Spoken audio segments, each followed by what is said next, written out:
so यहाँ प्रिवाल यहाँ चाहिँ हाम्रो पोलेको मासु यो चाहिँ पोलेको मासु होइन करन यता चाहिँ यो नरेश अङ्कल यता चाहिँ यो हाम्रो चाहिँ ढुङ्गामा सेकुवा हुँदैछ अनि यता चाहिँ ललिपप लट्ठी हालेर यस्तो हो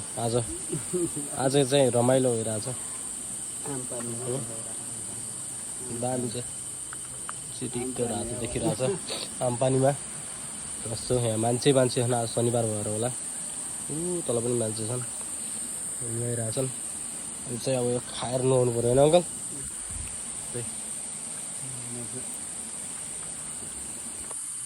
कतिको मजा आएको छ अङ्कल आज छ एकदम बेस्ट छ आजको